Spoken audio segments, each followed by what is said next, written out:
On this week's The Next Interview with our host Doland White, you'll hear Lisa Woodruff explain exactly how leaders eliminate overwhelm by building systems that restore control at home and at work.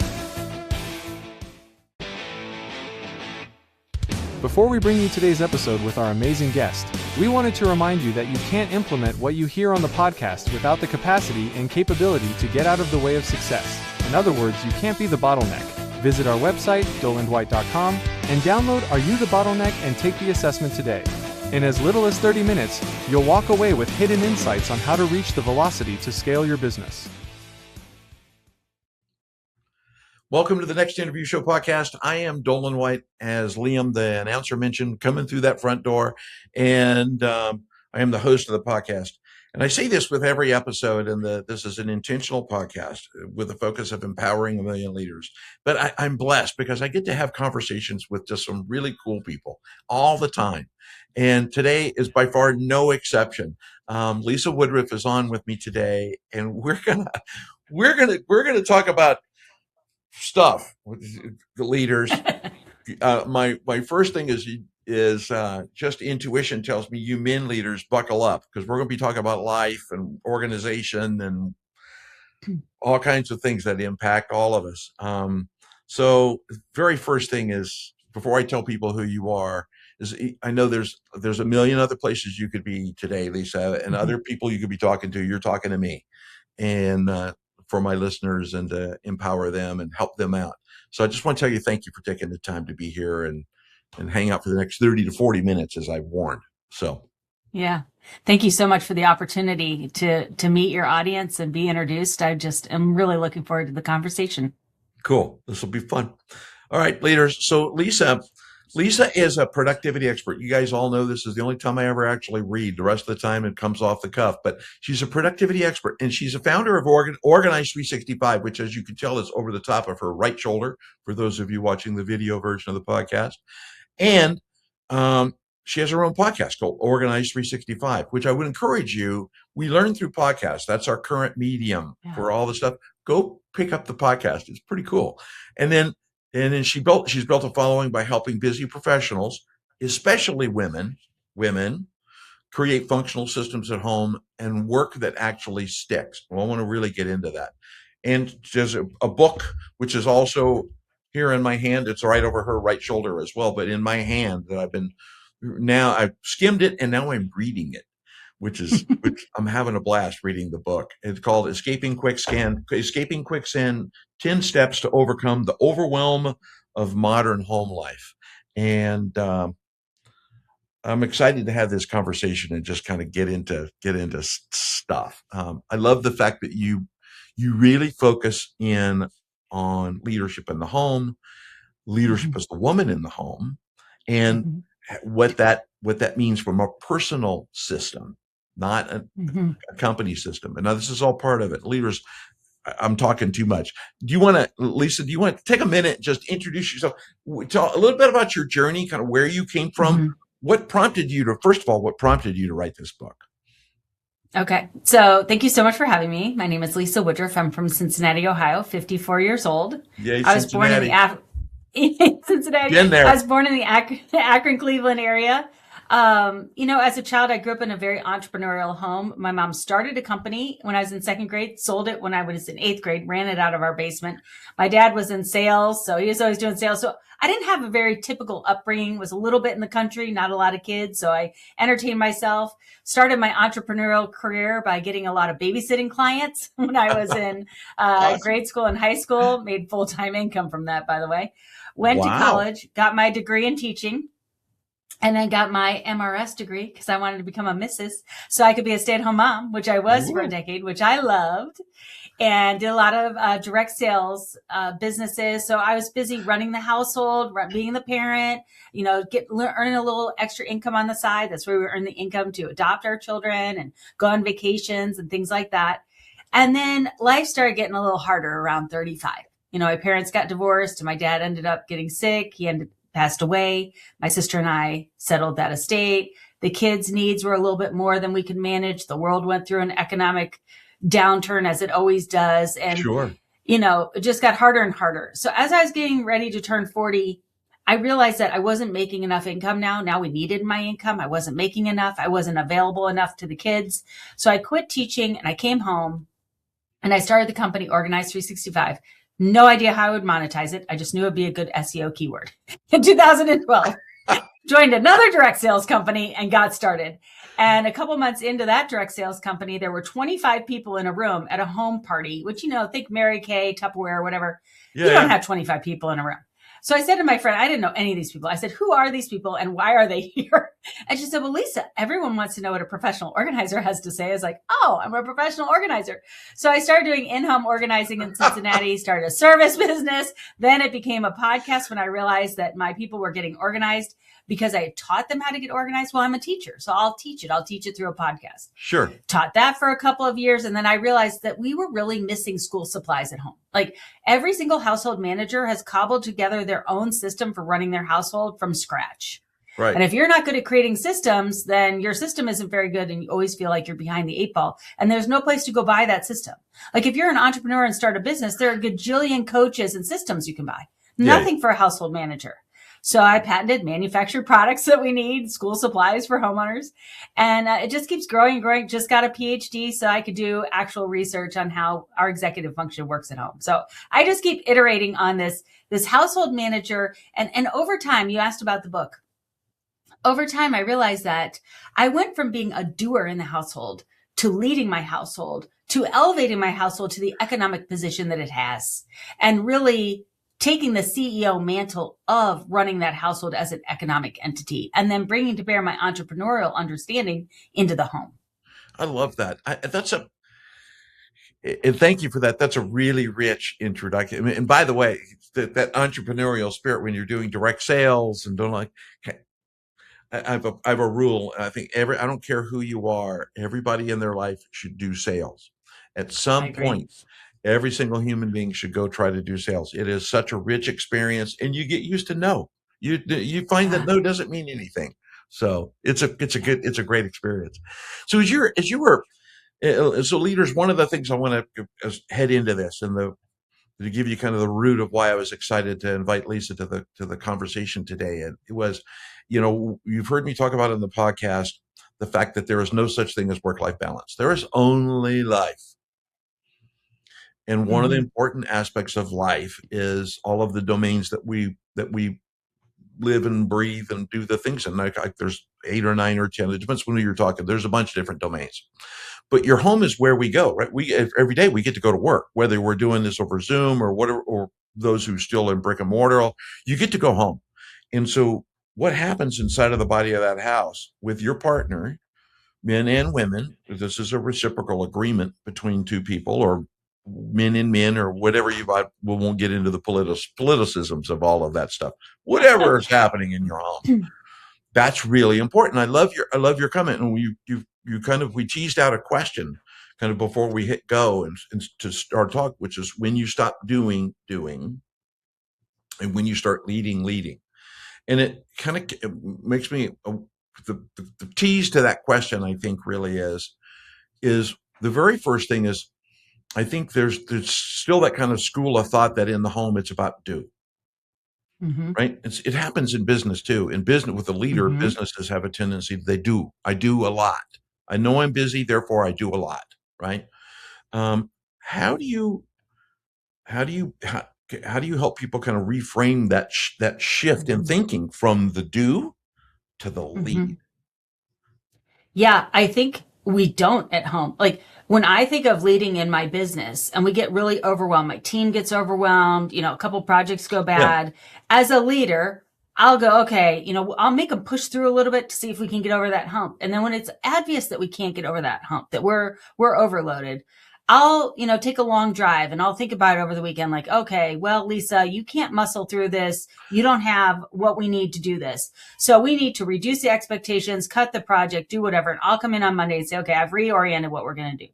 Here's what happens at home. We get overloaded at home and we just are like, well, what's the productivity hack I'm going to do to be able to do all of this stuff that doesn't fit in this day? How many hours am I not going to sleep so I can actually still get the things done? As opposed to what a leader would do and be like, okay, hold the phone.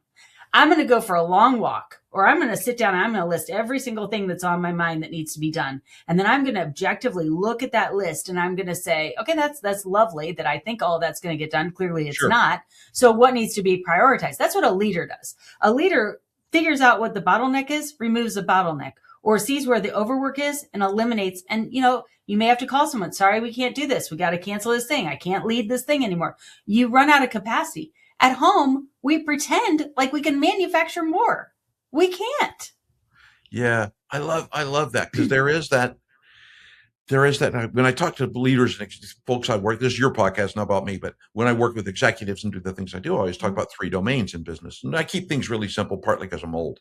And if it's not simple, I won't remember it. But it's that, people, time, and money, right? And there's only and you can multiply people, you can multiply money, right? But you cannot multiply time. You cannot do that. And at home, it's hard to multiply people, because usually there's a person that does a domain. So at home, you can't multiply people. It's not an income generating enterprise. So it's harder to multiply money. So the only thing that you multiply then is the time that you spend on doing the work. And here's what I say. No, your time is worth money. Whatever your tax return says you earned that year is the enterprise that you're running as a household manager. So that is what your time is worth. So figure out what your time is actually worth based on what you're telling the IRS that your family earns. Bring business mindset to it. Bring strategic planning to your household. Don't try to do everything just because you've always done it or it's on a list. Like, should you even be doing it? Think. God, I love that question. That's such a powerful leadership question when that's hard for people to answer that question. Mm-hmm. Should I be doing it? Does it matter? Should I even be doing this? Right. And as you're talking about this, I won't mention my daughter-in-law by name, but she'll know. She listened to the podcast. She'll know I mentioned her. We were having a conversation yesterday, as a matter of fact, around, and she's an executive in a company, and three children at home, 3 gorgeous little girls. I'll say that because they're my grandkids. But little girls, and they help me with my makeup periodically. So, which is always fun as a grandpa. But she was talking, and Lisa, and she was talking about being up till 2:30 in the morning, and then back up at 6 o'clock in the morning. Right? Yep. And it was because of the do. And her sentence was kind of paraphrased in I got to do this. And there's only so much. I do this with the kids, and I do this here, and I do this here, and I do this for your son, number 4. I'll just, without leaving his name out, Jordan. But there's all of that. So it's interesting you talk about that, because I do, my concern when I hear things like that is burnout, right? It's the quality, the quality of experience for her.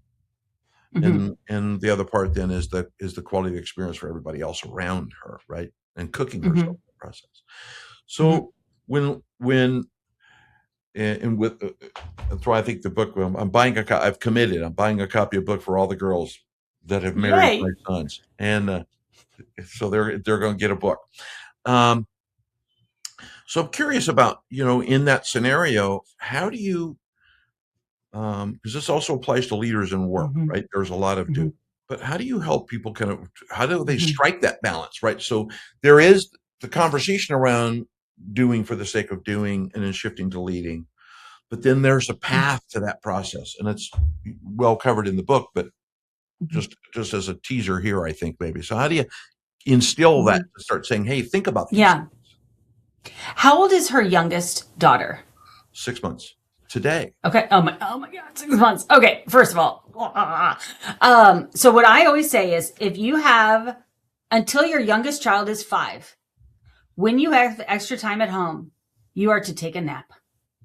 I don't want you organizing anything, because it doesn't even matter. When you have a 6-month-old, every single thing that 6-month-old is eating, sleeping, wearing, doing changes every 6 weeks to 3 months. Like, it's insane how fast it changes. It doesn't matter what the house looks like. She's probably going nuts because she's like, I want it to look really good. It's not. It's going to look like a bomb goes off in it for the next 4 years. Stop picking it up. Just once a week, pick it up. for the house cleaner to come and clean it. Like prioritize however much money that is, because you can't do all of these things. And the most important thing is the girls and probably your work, because your work is fulfilling you if you're still working. Right. And everything else, don't worry about it. Don't worry about it. Yeah. I love that. Love that. Love that advice. Because I think there is that. She needs more naps. There's oh my God. And there's 3 of them. There's a 5-year-old, a 3-year-old, and a 6-month-old. Oh, geez. All of her life should be naps.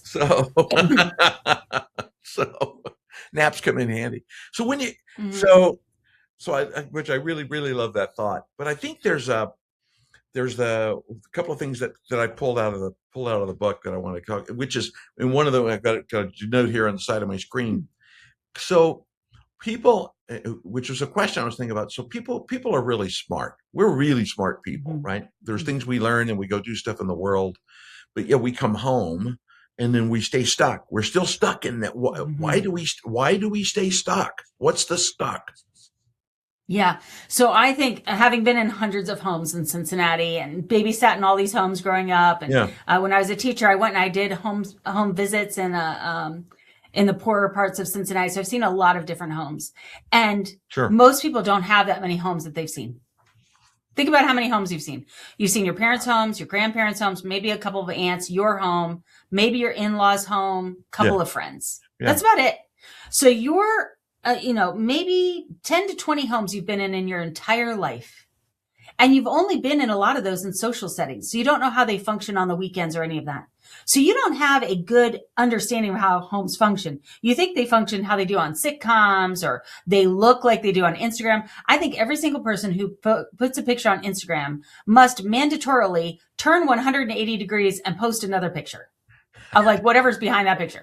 I think that should be mandatory. Like, here's the picture, swipe. This is what's behind the picture, because nobody's house is a museum. Nobody's. And so your daughter-in-law is wanting to get an A+. She's wanting to be a good wife, a good mother, a good, good employee, a good daughter-in-law, a good everything. And part of that she thinks is having a good, nice looking house. And I'm here to tell her, not right now. It's not. Not right now. It's not. Yeah. Who cares what the house looks like? Like, just focus on the kids and yourself, and everything else. People should just be bringing you meals for the rest of your life. Just don't worry about it. And the older you get, the more you realize, oh, I shouldn't have worried about it so much. But we're trying to get a good grade. We're trying to do the best we can until we get to the point where we can't. And then we just want to burn it all down. And that's the problem. How do we not want to burn it all down? How do we get to the point where we can articulate, I can't do all of this? And then we pick different things. We go, I'm going to do these to a C level. I'm not going to try to get an A everywhere. So good. Yeah. So good. So one of the things, and I love that advice, how do you, one of the things, I'll go back just a little bit in the conversation, which is, how do you help people isolate what to do and and there's different phases. And I agree, there's different phases in the family. There's bedlam at all different phases. There just is bedlam, right? You mentioned you've been around boys. I raised 5 boys, and there's times where it's like Lord of the Flies. You go in the room and they're cooking barbecues in the bedrooms. Like, what's going on? Right. So how do you help? How do people then begin to isolate what's important, what's not important? And because that's a paradigm, to your point, right? When you're seeking that A+, there is that shift where 80% is good enough. That C is good. This is good enough. And this is going to get me where I need to be. How do you help people kind of get past that paradigm? I think it is a long walk with yourself, or working out, or, if you can't fall asleep or you're awake in the middle of the night, really wrestling with this question. Yeah. If I can only have my kids do 3 things when they're adults, what are the 3 things that I'm working towards? Like, if I have to pick a level of priority, what are my priorities? So for our children, it was that they would be independent adults. They would be able to live independently, that they would have the best medical care they could have and the best education they could have. They ended up having a lot of medical needs, and they both ended up with learning disabilities. So they went to a special learning disability school, which was the price of college, by the way. So prioritizing our finances and our driving and our time and my job around those 3 things. Sure. At the end of the day, we didn't do sports. At the end of the day, my kids didn't do chores. There were a lot of things that everybody else was doing that we were not doing. because we were prioritizing all of our money for private school and the best healthcare and medical, both pharmaceutical and non-pharmaceutical intervention to have independent adult children. And that's what we got at the end. Had I prioritized everything, we would have run out of money and we would have run out of time. So the podcast, the Organized 365 podcast, is me. It's a solo podcast. It's me really talking a lot about analyzing, thinking, observing, and voicing what people will say, man, I was already thinking that, or that was rolling around in my head, but I couldn't even figure out how to voice it to have a conversation about it. Sure. You have to be able to look at your house objectively. You can't look at your house objectively. You see what I'm saying? Like, you have to have somebody that's poking the probing questions to have you think about it. Like, how often do you vacuum the house? Why do you do it that often? And do you even want to do it that way? Yeah, I love that. And I think that's leaders, go back and listen to that a little bit, because it is important in our life to understand those priorities and commit to those priorities. And I think we have since the foundation of the podcast, or my podcast is built around leadership. So how do you lead your organization? How do you create culture, trust, economy, all the blah, blah, blah that I talked about. But I love that, because when you transpose that, it is a whole life, business, relationships that fits everything that you do. What's the priority in my relationship? What's important with me about my wife? What's important with me about my spouse? What's important with me? And then how do I maintain those priorities regardless of what the world does? Right. There's a Matthew McConaughey quote that I really like. Other than all right. I like that quote too. But one of my favorite things he talks about is he was giving an address at a college graduation, and he was talking about my hero is me in 10 years. So it's not about comparing yourself to other people. It's about comparing yourself to who you are in your own unique circumstance and what you do. And I think that's how leaders, it's a hard thing for leaders to do, because there's a perception that people do that. And in the home as well. I see all these other people, ask, do your kids play soccer? Well, hell no. We don't, and because we decided not to do that.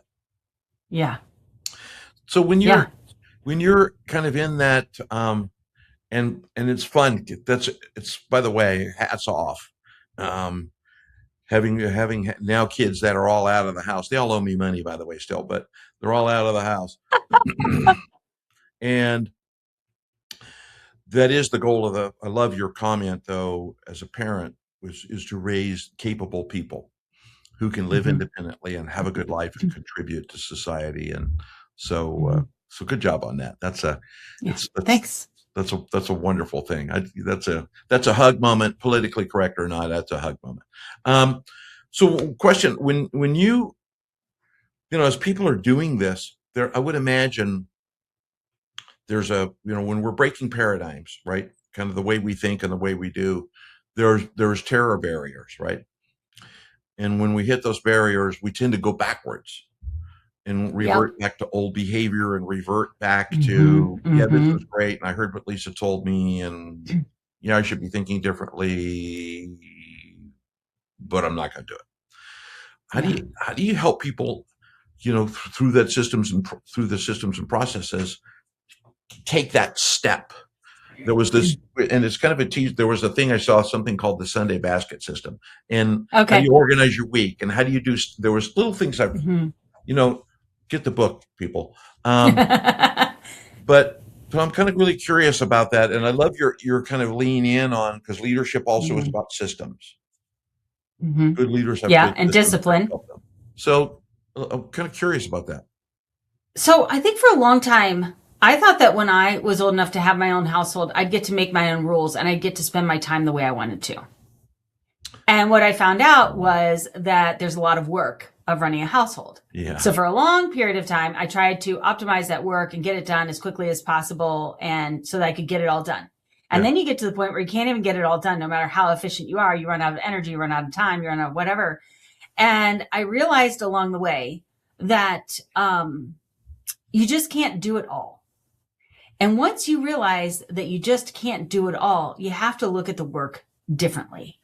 And when you're looking at the work differently and you realize that you aren't enough to get it all done. For me, that was moving from perfection to excellence. Instead of giving perfect effort, I was going to give my excellent effort and do as much as I could. And for me, that was going from a to-do list to this Sunday basket system. So when I made my to-do lists, at one point I had 11 legal pad pages of to-dos in the summer, getting ready for the kids to go back to school and my business and all this stuff.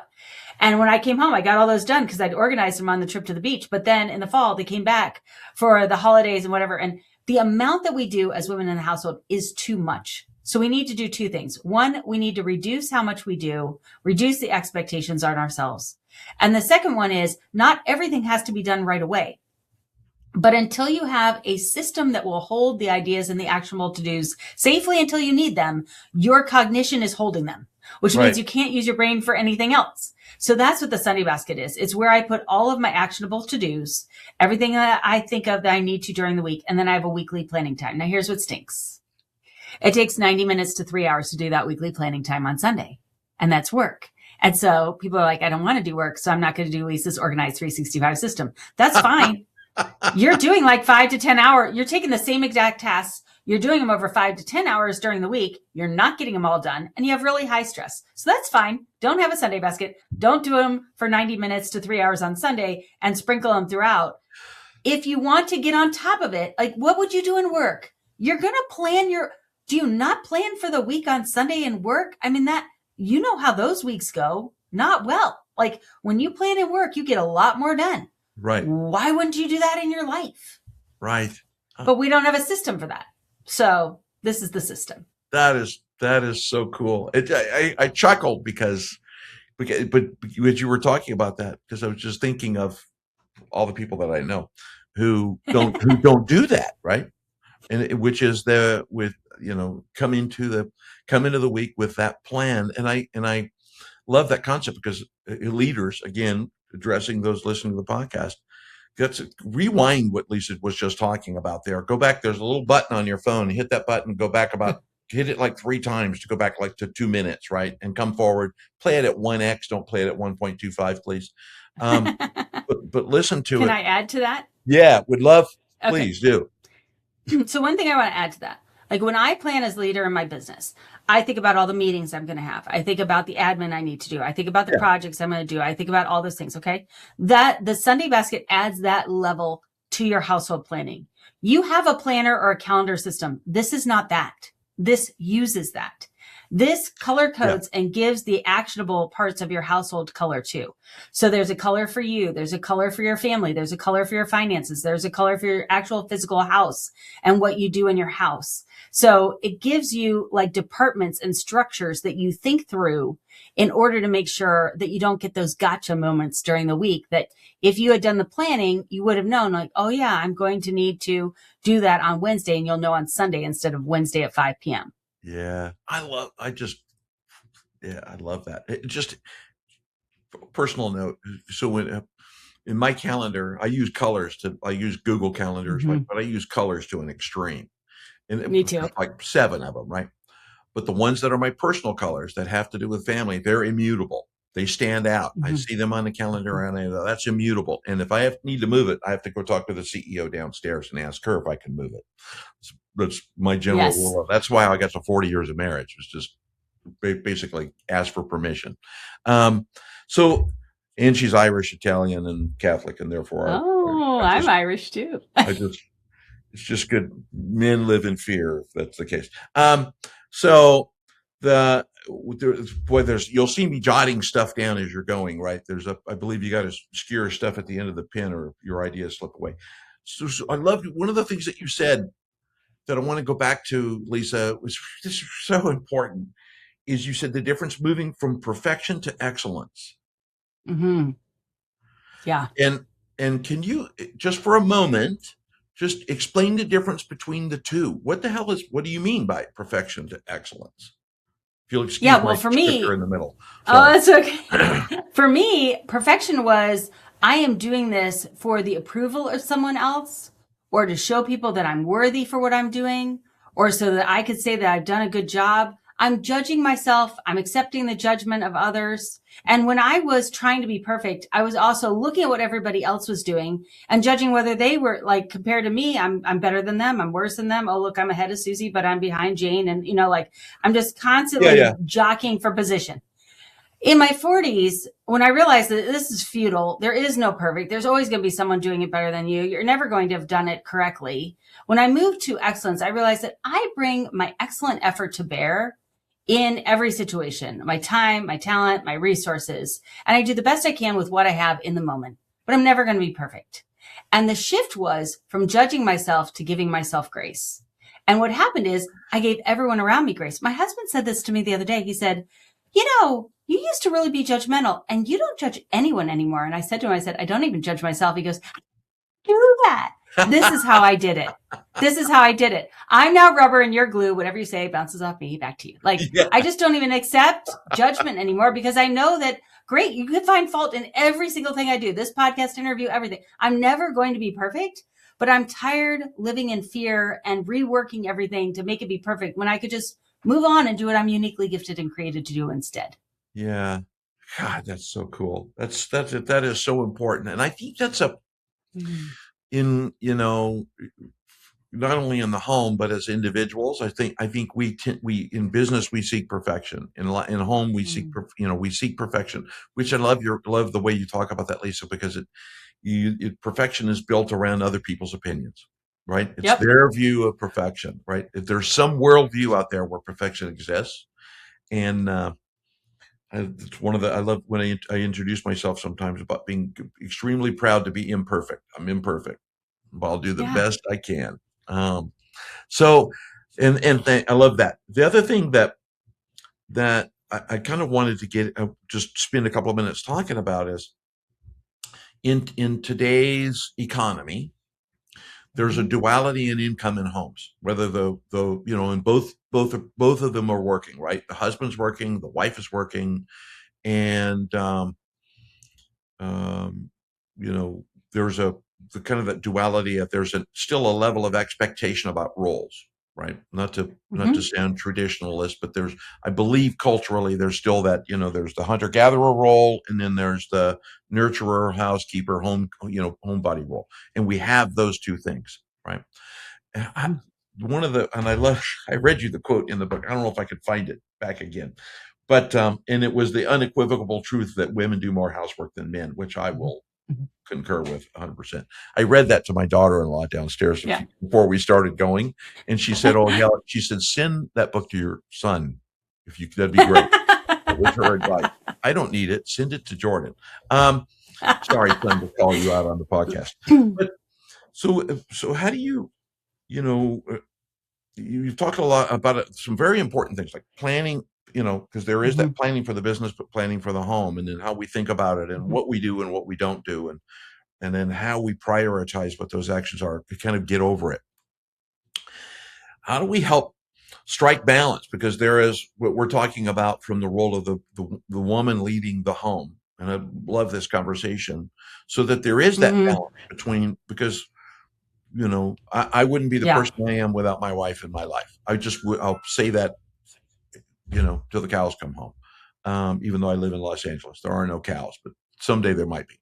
They're here in Ohio. We have them. There you go. They come home. There you go. So how do you kind of help that balance, right? Between one set of expectations and another set of expectations, because they change. So this is going to be a little bit longer of an answer, but I'm going to weave a bunch of things together, which is going to give us a lot more context. All good. Okay. That's good. Okay. So first of all, women do more at home than men. This is undisputed in academia. Thousands of studies will support this. Sure. Now, the population that is being studied to get this data are married couples with children under the age of 18, aka your children. But you and your wife are no longer being studied because your children are not under the age of 18. So in my family, my husband and I are not part of these academic studies because our kids are grown. My daughter who's single with 2 children are not part of these studies because she doesn't have a spouse. My son is single. He's not in the studies. My sister who never married, not in the studies. My mom and my mother-in-law who are widowed, not in the studies. So only 17.9% of the U.S. population is married with children under the age of 18 right now. Interesting. So we are only talking in the studies about that cohort. Over 80% are not included in that study. So I think that's important. Okay. Yeah. So that's number Yeah. one. So the theory that we're working under in academia since the 80s is the gender theory, which is that women do more than men. Well, you can't find that women do more than men if there's no spouse. Okay. So if you're not in a household with a spouse, you're doing the work. Congratulations. Man, woman, doesn't matter. You're doing all the work. Okay. So number one. Number two, from the 80s until now, the gender gap between men and women doing the work is closing. Men are not doing as much as women, but they're doing much more than they used to do. And women are doing much less than they used to do. And all the hours that women are doing less, they have now moved into the workforce. So yes, women do more, but they do less than they did in the 80s. And men are doing more than they do in the 80s. You're feeling a little bit better now? Yeah. So we're closing this gap. But what happens is now I'm taking this. I want to have a conversation about all of Americans. I want to have a conversation about all households. I don't want to only talk about when you have, obviously there's a lot of work, and a lot of that work is parenting work. And that is not housework. Now we need to talk about housework. So housework in these studies is everything that I call housework plus household management. So I did a study, and my study defined housework, which is cleaning, laundry, and anything food prep related. Okay. Everything else is household administration. Now, those studies would say cutting the grass is housework. Okay, if you own a home, but a lot of Americans don't. Right. Or they would, you see what I'm saying? There's a lot of things that are mixed into that work that are not actually universal work. So I'm setting the stage because I want you to know that we are not comparing apples to oranges. And there have been researchers who say every single study is not comparing next to every other study. Now, with that said, women are doing more. And what they're doing more of is this invisible work. Because I stopped grocery shopping 10 years ago. I haven't even been to a grocery store. I was able to advocate that housework. You can outsource cleaning. You can have a spouse go do everything food prep related. And then all you're left with is laundry. It's very easy to evenly divide true housework. It's the invisible load, the household administration that largely falls to women throughout their entire lifespan, and all the caregiving of parents and all of that. And what I think happens, this is my hypothesis that I'll be researching, is that women take on this invisible load slowly over time. And as they do it, they create what's called schemas in their brain. So they do something a couple of times and their brain is like, okay, we know how to do this. We're going to make a little program and we're going to put deeper into the memory. We're going to take it out of working memory and we're going to fill up your brain with all these little schemas of how we're going to do things. So that when something happens in the household and the woman walks in and all of a sudden it's solved in 5 minutes and the man's like, I haven't even figured out there's a problem yet. It's because she's the expert. She's been doing this for so long and she manages this and she's leading the household. Now she gets overwhelmed in her late 30s, early 40s. And she's like, I can't do all this anymore. Here's the problem. What she means is I can't do the invisible load anymore, but it's invisible to everyone, including her. And she's like, you live in this house. You should know what I've been doing. We have no idea what she's been doing. She doesn't even know what she's been doing. She can't articulate it to you. It's the equivalent of in business saying, I can't do all this work anymore. I'm going to hire somebody from marketing. And tomorrow I want them to run every campaign and bring in more revenue. Right. No, you'd have to make a job description. You'd have to figure out SOPs. You'd have to hire them, onboard them, train them, slowly work with them, and then eventually hand it over.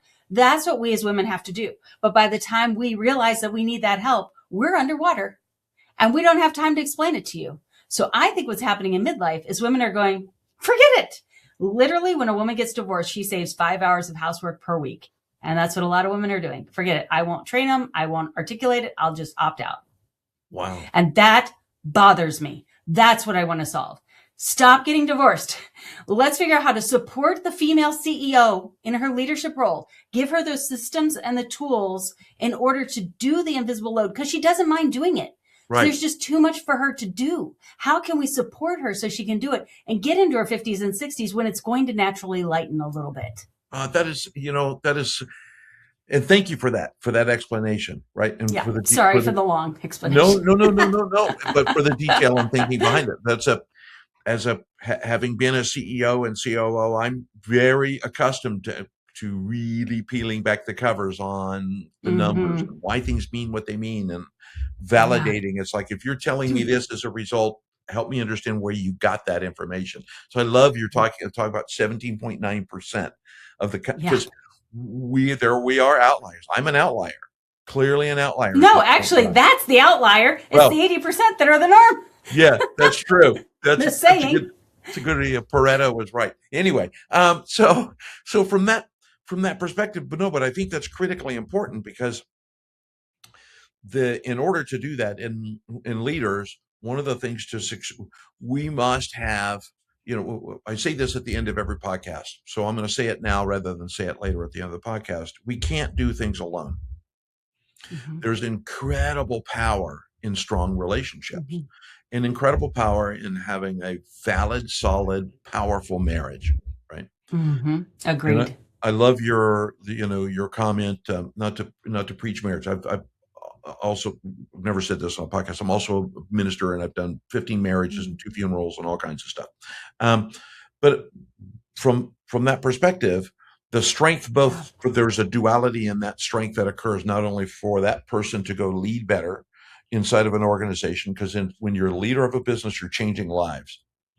Yeah. You really are, because you're paying people who can now have a good life, who now can do the things they want to do, who can get their dreams. That's a leader's number one responsibility, is change lives, succeed. But that power of doing it together, that's why I want a long preamble to your statement around, I want to solve this so that our divorce rate drops. Because I do think it does get to that bitter end where people just go, screw it. I saw that I've seen that with other divorces, where people get there and they go, I'm not willing to figure it out. So I will ask you to let me know. We will do a podcast on that. We get to that end. Great. I want to do another episode just so we can come talk about that. We are, as I promised you, there's no elegant way out of here. We're approaching that point in time. So there's a couple things I want to do. The very first thing is if you don't mind, let's take a moment or two and just talk about your podcast and talk about Organize 365. I remind everybody in the show notes, for those of you who are watching on YouTube, most of you are going to be listening on Spotify or on Apple and other places. I have a copy of her book in my hand. In the show notes, there will be a link to get the book, to get to know more about Lisa. In the back of the book, there's a whole section in resources with all of the links that you need. So get the book and you'll have that available in your hand. And if for any reason you buy the book and you don't like the book, I'll give you your money back. You don't even wow, thank you. Call me. Thanks. That's my guarantee. So take a moment, talk about Organize 365, a little bit about your podcast, because I want leaders, go listen to the podcast, go add this to your arsenal. And then, what you prefer for people to do to reach out to you, and kind of if you have any boundaries around that, or what you'd like to see. So, great. Thanks. So, the podcast Organize 365 has been around for 11 years, and really it's a solo podcast, and it's these kinds of thoughts. I'm always thinking about how we run our households, how we support the people in our households. And so those are the conversations in my head. You and I are having those conversations. I can't hear your side on the podcast. And then the Organize 365 company over the last 14 years, from an in-home professional organization company, is we actually teach you the skills to organize and manage and lead your household. And it is an 18-month to 3-year process to get the whole house organized, get your information management organized, and then you run your Sunday basket planning every week. And we do trimester planning every 4 months. And we look out, we do long range planning at home, and we think about, houses run on trimesters. So it's January to April, May to August, and September to December. There are just these predictable things that we know are going to come. It always ends in a really busy season and starts in a slow season. And so you can really set and achieve goals at home in the way that you would at work, and really feel more in control, at least at the beginning of the seasons. By the end, you're like, oh my gosh, I need the planning day again. I need to get started again. And it brings that leadership to the household. It gives you more control from a strategic perspective, knowing that, we're humans living a human life. That's awesome.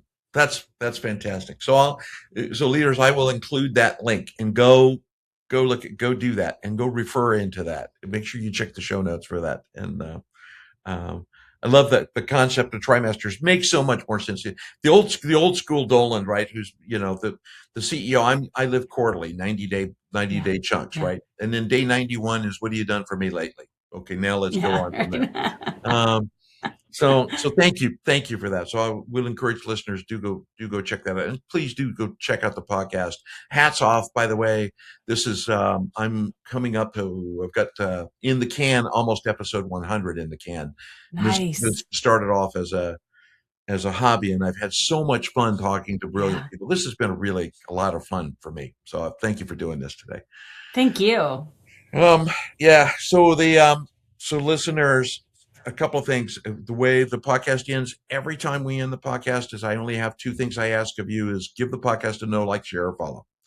It has nothing to do with vanity numbers, because I can't track how many people listen or not, because it's on every platform known to man. But do that. But there's an algorithm, there's technology that runs in the background that elevates the podcast so that other people find it and can hear it. The reason why that's important is the reason why the podcast was founded, is so that we can empower 1 million leaders. The conversation that Lisa had today and the conversation that we've had together is really important for empowerment. Leaders, you got to stop, take a breath. It's not all about the business. It's about your life and what's going on inside the body of your house. When you walk through that door, what's happening inside of your world? Because that's all part of what you do when you walk through that door at the office in the morning. You got to have all that in your head. You gotta. So share this podcast with other people who you know may be having challenges and can learn something from Lisa, and reach out to Lisa. Have that conversation with her and just get to know her a little bit more. And on that note, again, thank you, Lisa, for being here with me and hanging out. This has been a lot of fun. Thank you so much. All right. Thanks, everybody, for listening. I'm Doland, the host. This is the Next Interview Show podcast. See everybody next Tuesday morning at 6 a.m. Pacific. And see you then. Thanks. Thanks for listening to this week's The Next Interview Show podcast. Be sure to subscribe to the podcast and then take time to turn what you heard here into action.